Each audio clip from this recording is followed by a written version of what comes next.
Okay, Masters of the Universe. Now, I know that we're all a fan of Masters of the Universe, but how much of a fan can you be? Because this is a cartoon that we watched when we were kids. And the cartoon, well, it sucks. It's not good at all. If you try watching it again, you're like, I can't believe I even liked this show when I was a kid. So when you do a really big, expensive toy line off a cartoon that wasn't that great, it's like, how long can we collect this shit for? Like, when you give us Marvel, DC, like, those toys are going to be great forever. And I'm a huge Marvel and DC fan. And I am a Masters of the Universe fan, just not to this extent. And when you're giving us a shitload of boring characters that we could care less about, and then you finally pull out some cool characters that we actually wanted, Tuskador and Horde Wraith, like, I'm actually excited to get these on the shelf. And I was kind of hoping that this line would end just because it's really expensive at like 30, 40 bucks a figure. I mean, it would be nice for it to close. Now Lucky 7's taken over. So we'll see. Is this line ever going to end? And I did pre-order those because I am a sucker. We'll see how that goes. But either way, let's get on with the review.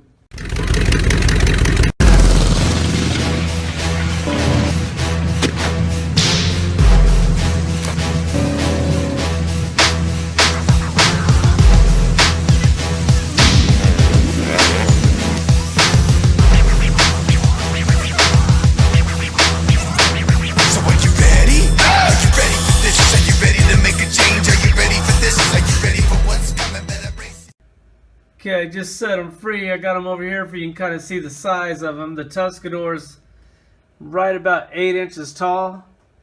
And the Horde Wraith is about 8.5 because it doesn't have feet, so it comes with this stand. Let's take a closer look at them.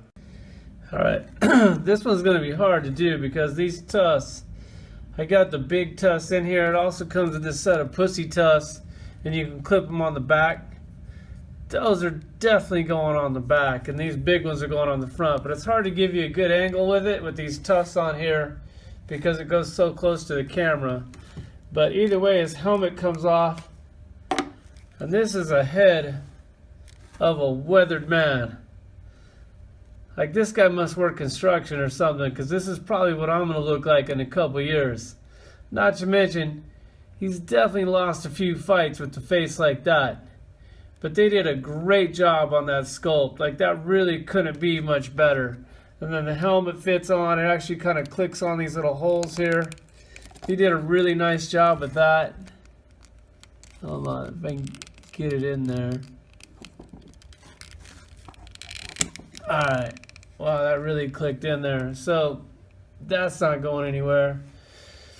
But here it is with the big tusks on here. These pop right out. If you want to try the little tusk, I don't know why you'd want to do that, but I'll show you what it looks like. I mean, that's not bad, but you know what she sells you. Bigger is always better. So there's a little tusk. Those actually look really cool too, and it'll probably stand a lot better because when you put those big tusks in there, you got to kind of arch his back a little bit, or he's tipping over forward. But he comes with these plugs in the back to store the little tusks because they know that nobody's going to use these. So you can clip them right back here. And they actually go in really easy, so that's cool. You can move them around. Pretty cool that he has those.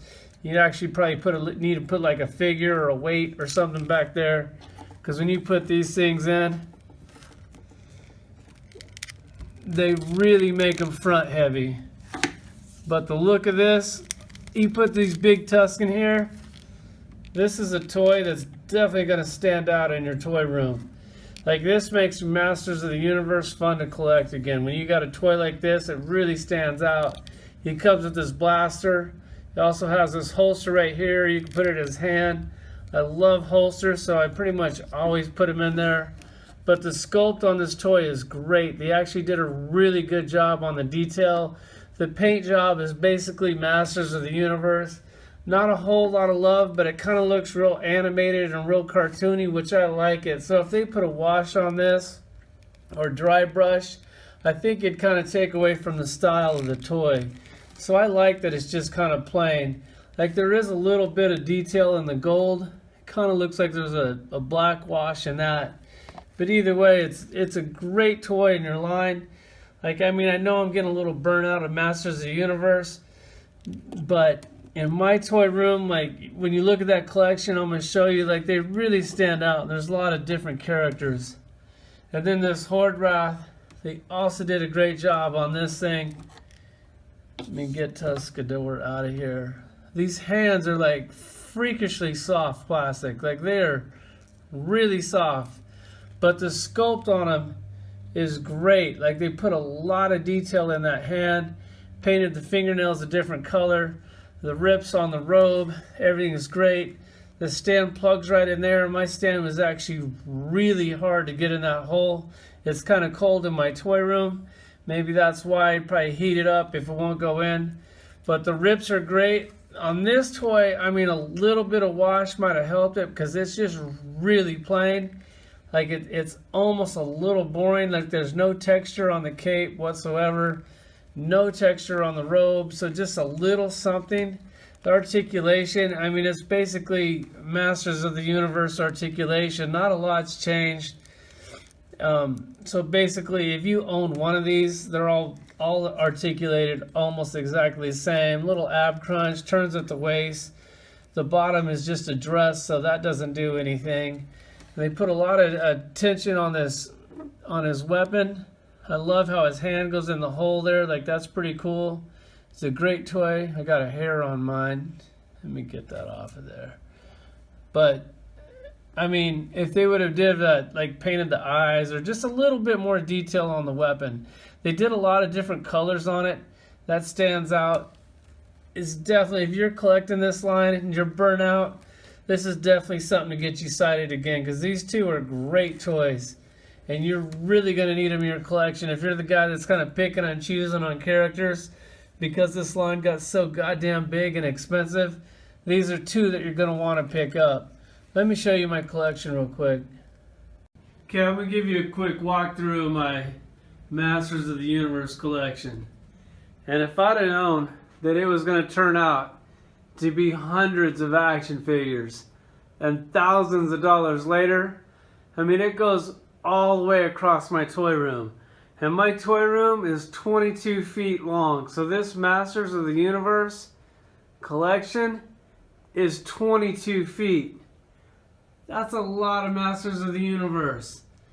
So if I'd have known this, I might have passed. The thing I do like about this line is because when you walk in my toy room, these toys really stand out. And everybody that comes in here, especially the people that don't collect toys, they know who this is. They're like, oh shit, you got He-Man? That's awesome. The cartoons suck, but whatever, they're still fun to collect. But here's the set. Now the Super 7's doing them. Who knows where this line's going to end. Hopefully I can muster up the willpower to kind of pick and choose on the toys that they're going to do, because you know they're going to redo a lot of toys that you already have, and they're going to be slightly better, because that seems like the direction that they're already going. I went ahead and pre-ordered the first set just in case I really like them. I just wanted to have them because I didn't want to pay that eBay price at like $100, $200 each. But there's a collection. Thanks for watching.